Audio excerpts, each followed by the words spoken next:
Before we start today's review, I would like to say Happy Halloween to all of you. I hope every one of you has had a wonderful October. As for me, it's been fun filming all these themed focus reviews for the month of October in this Halloween spirit. And with the Demon Monsters coming to its conclusion, we have to end with a character that we are quite familiar with, and that is Frankenstein. And yes, DC does have a Frankenstein, which is a shocker to me because I didn't know that he existed in the DC universe. But I don't know why I should be shocked because they do use the Greek mythology stuff with Wonder Woman's character, so I shouldn't be surprised that Frankenstein is in DC, right? I don't know. It's just kind of interesting to see that he is in the DC universe. Now, who is Frankenstein in the DC universe? Well, the data profile card will give us a sense of who he is. And here it is, what he looks like in the comic book art card. And you can see how vibrant the colors are, right? Different from the figure. But I think the figure having that more darker tone aesthetic is also pretty cool too. And it says he is from the 7 Soldiers of Victory. I have no clue what that is, whether that's a team or something.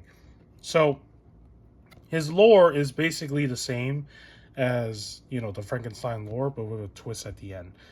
Victor Frankenstein, a young scientist, becomes obsessed with the spark of life and soon creates the life of his very own. However, he's immediately disgusted by the monstrosity and abandons it. After a long pursuit and confrontation, the creature is assumed dead, but that could not be further from the truth. Okay. Now, centuries later, the creature has returned. Donning his creator's name, Frankenstein fights the forces of evil as an agent of Shade, Superhuman Advanced Defense Executive. I don't even know what that means. I guess it's like an organization that he's a part of. But, yeah, he's a superhero. That's basically Frankenstein in the DC universe. He's a hero. He's not a monster. Well, he is still a monster, but a good monster. Let's just put it that way. So, yeah. Let's dive into the figure, shall we? So, as you can see, the only accessory that he has is just his sword, which is all he has. He doesn't have any sort of other accessories that he came with. So, and he's also a mega figure, which is standard for mega figures to only have one accessory at most of the times, or 0 accessories because they just don't want to give him anything. So there's that. But here's a look at his sword. Let me see if I can zoom in on that. So I repainted the sword blade in the metallic coating with the metallic markers because the original color for the gray was very dull. It didn't look nice. So I don't know if the camera's picking it up, but it does have a shinier glare on it, and that's from the metallic markers. I didn't really do anything to the hilt because the hilt was actually nicely painted, in my opinion, so I left it alone. But everything from the blade, from the top to the bottom right there, I redid all that. So, yeah, did a little bit of a custom work on the sword. And the sword does go on his back, so if you don't want him holding it, it can go into the holder here on the back of his coat, and just like that he can carry his sword around. So that's pretty cool, and that is basically all there is to his accessory. As for his design, when it comes to what he's wearing, I do like the uniform he has on. It does give me the marching band vibes for some reason because of all the line or buttons or whatever these are, and just the color aesthetic of it being yellow and red, or orangey yellow and red. To me, it's more of an orangey yellow. So I do like that. It's really cool. It's really interesting because I didn't expect him to be wearing something like this, right? And he also has a coat, as you can see, this big trench coat. I don't know if it's a trench coat. It doesn't really, I don't know what to call it. Just call it a coat. A really long coat that he wears over him. It is very glossy in most areas, though, which I don't know if that was a good thing, because again, like when you use like glossy paint, it sometimes works, but sometimes doesn't work. And in this case, I don't know if they needed to use that much gloss in every area, because even his arms kind of look a little bit glossy, right? But of course, this coat is the glossiest of the entirety of the figure.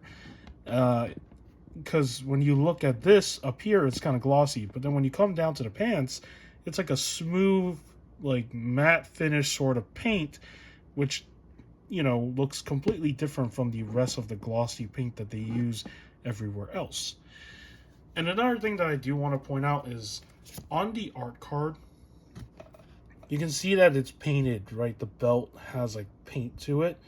So for the figure, they did not paint the belt, unfortunately. Like if you can see that they sculpted it, it's not painted. So that also is not something fun to have, because if they painted that with just very basic paint, they didn't even have to go crazy, it would have created some sort of like breakup right here between the upper half of the body and the lower half of the body. But the fact that they didn't decide to paint it, I actually thought that he didn't have any sort of like thing going on here. I didn't even notice the belt was even sculpted because of how hidden it is, and maybe that's the reason, because this skirt armor piece, whatever this is called, has like this skirt end down here that covers most of like the belt. They were like, well, there's no point of painting it because it hides everything, so maybe that's why. I don't know. I really don't know why they chose to do that, but as someone who has goals to customize their action figures in the future one day, I do hope to do some adjustments to certain figures in certain areas that need to be painted. And this is definitely one of those figures that I will fix when it comes to their belt. As for his head sculpt, it is a very nice looking head sculpt. It captures more of what Frankenstein looks like in a more semi-realistic look. I think they were trying to go for that, because it's not like the, you know, the art right here where it's very cartoony. This is more like trying to look like real life in some aspects, which I do like. And there is stitching on his head, you know, his forehead. And yeah, this is a very nice looking figure.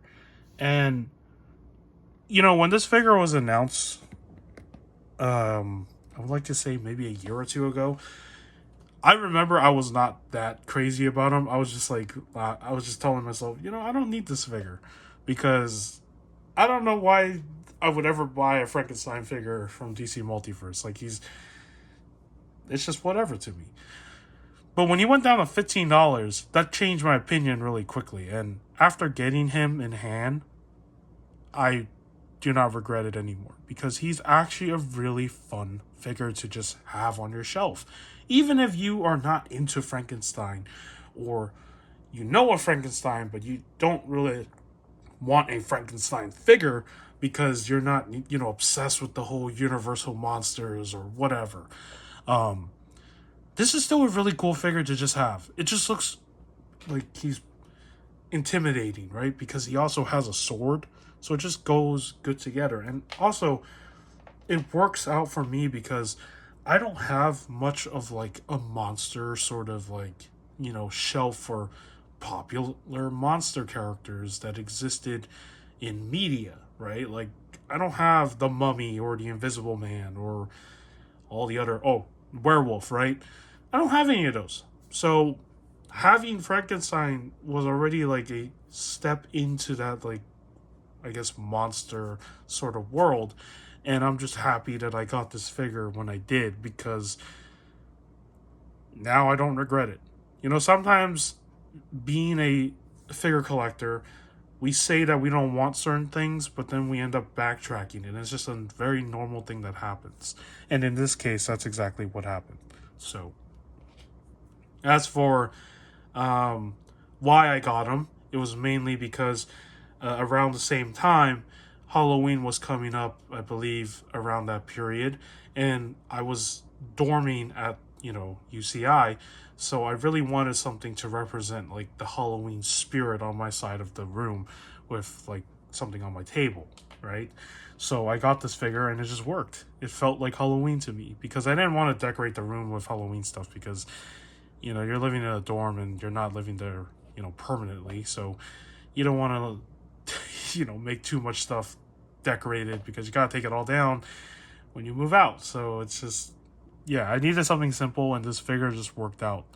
And my roommate knew that I was into action figures. So I had no, feeling of embarrassment having this in the room. So there it is. Yeah. All right. Now we can talk about articulation. This guy's articulation is both good and bad in some places. So let's start with the head. He does look up, but he can't really look down because of this collar piece. He does turn his head side to side, so pretty good. In terms of his arms, let me just say that correctly.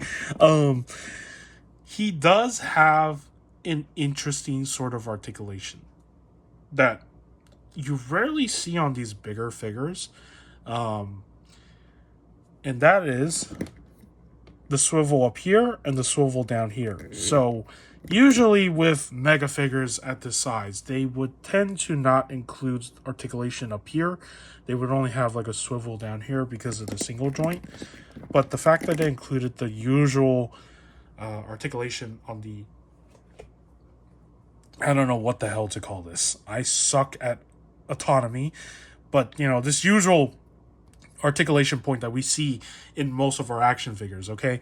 The fact that they included that also makes it better because for a character that wields a sword, you want it to just have that articulation range where both joints are working together. So I really like that. And he does have, of course, as you can see, the single joint, which is not a double joint, but that still works. He does have articulation in the hands, right? The swivel. So the usual articulation up there. As for his torso, because his torso is one entire piece, he has a waist rotation down here. And I'd like to say the waist rotation is pretty good. It moves well. It's not tight in any way, so that works. And then for his legs, he does kick out only a little bit, not too much, unfortunately, because of something hindering the top part of his leg from being able to kick out more. He does have double jointed articulation. My copy is still really tight, but the double joint should work if you need him to get into that pose. He does have articulation at the feet, rock side to side, and toe articulation. So standard articulation on a mega figure that is good enough, in my opinion. Better than some, because there are some mega figures that don't even include, articulation like what we see in the arm here. As for his sword, if you're wondering how does this go into his hand, really easy. All you just do is just peg that in, and there you have it. There it is. Frankenstein with his sword. So, that is Frankenstein from the DC Universe. And he is going to make an appearance in the upcoming Creature Commando show. So, that'll be cool to see. I think that's the first time we'll see him in DC animation. I could be wrong. I don't know. I don't remember if he ever cameoed in any other stuff before. But, yeah, that is the first show that I'm aware of that he is going to be in. And he's part of Task Force M, which is kind of cool. So, yeah, I'm looking forward to see how his character is in that animated show. But in terms of this version of Frankenstein, I don't think it's the same one that we'll see in that TV show.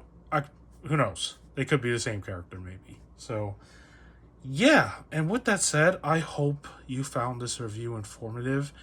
I really wanted to just end October with a classic monster that I have on my shelf. This is the only character I have that relates to what a classic horror monster is.